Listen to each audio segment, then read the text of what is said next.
tu n'étais pas trompé, il y aura beaucoup de refus de visa cette année. Cela est basé sur mon expérience, sur des personnes que j'ai aidées en commentaire YouTube, sur WhatsApp, sur Instagram et sur Telegram.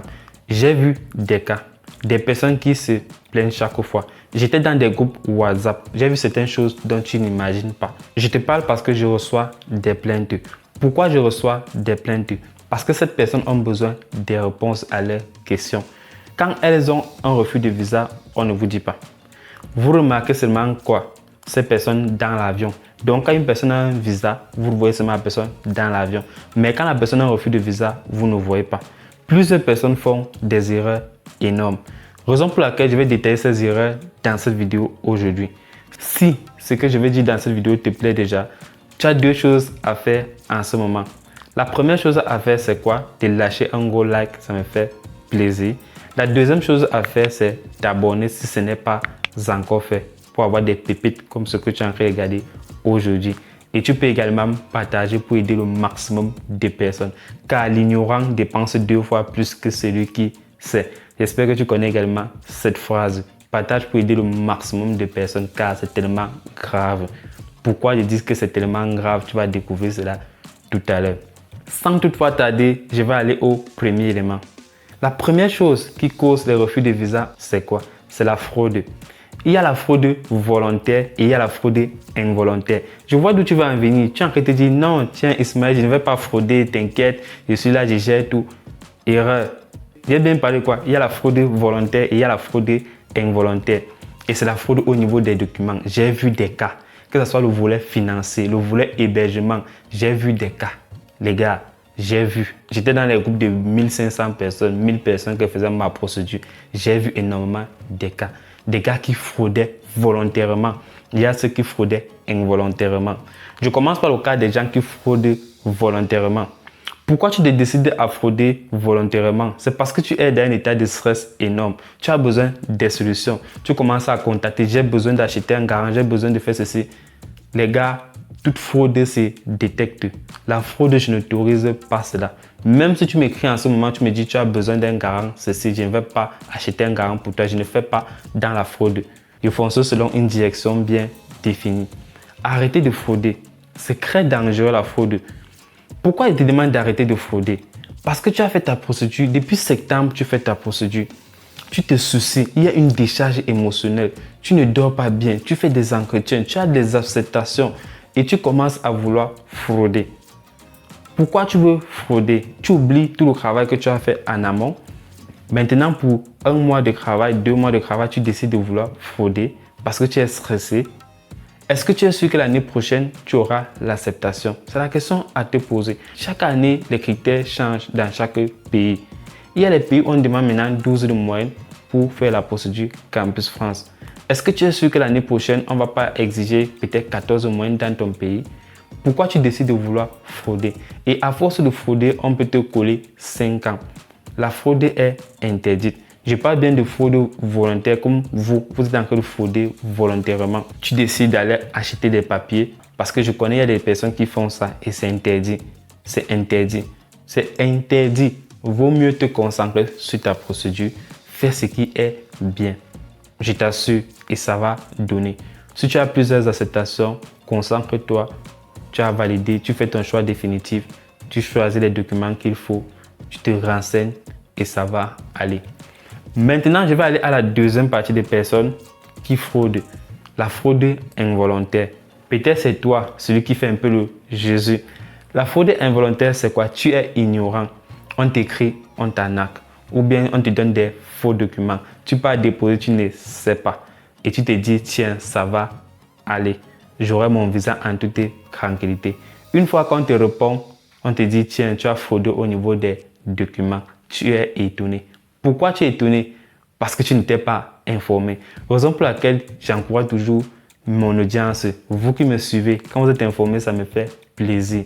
Quand vous suivez également nos formations gratuites, ça me fait plaisir. Vous vous informez au maximum.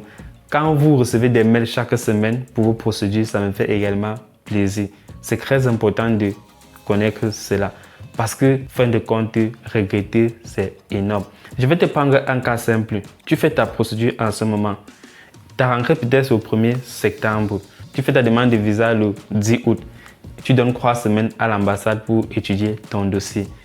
Maintenant, on te répond peut-être même en septembre ou bien une semaine après ta rentrée. On te dit que tu as un refus de visa parce que tu as fraudé au niveau des papiers. Il faut corriger. Tu cherches les documents, non? Les nouveaux documents, ça te prend énormément de temps. Tu déposes. On te dit la date limite d'inscription, c'est peut-être le 27 septembre. Quand tu vas déposer, si on t'a donné peut-être le motif 5 ou le motif, autre motif, je ne sais pas, le motif 2. Quand tu vas déposer, on va durer pour analyser ton dossier. Tu reviendras avec un motif 4. Pourquoi le motif 4? Parce que tu vas venir en France pour d'autres raisons que les études.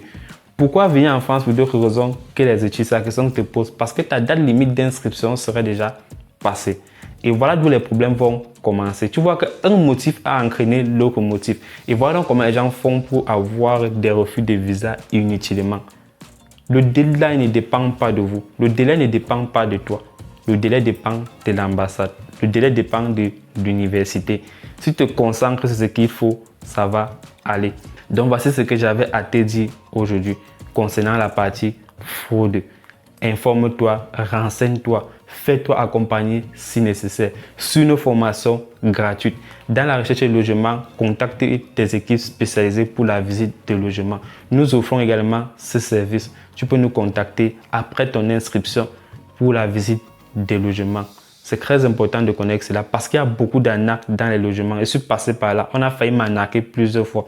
Et je vais chercher le mail là. Si je trouve le mail là, je vais mettre cela. On va décrypter ça ensemble. Comment la personne me mettait la pression. C'est très important. Je vous dis, évitez cela. J'étais à 2 doigts de me faire arnaquer. C'est pour ça que je fais cette vidéo pour vous mettre sur la bonne voie.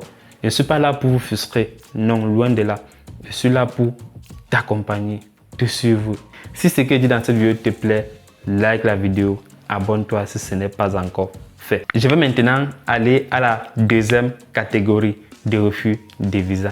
Qu'est-ce qui va causer beaucoup de refus de visa cette année? Et quand je donne des choses qui vont causer beaucoup de refus de visa cette année, c'est pour te faire éviter.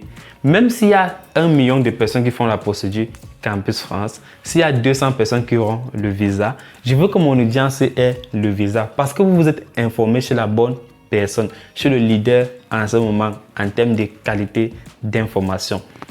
La deuxième catégorie de personnes, c'est quoi? C'est ceux qui auront un avis SCAC défavorable.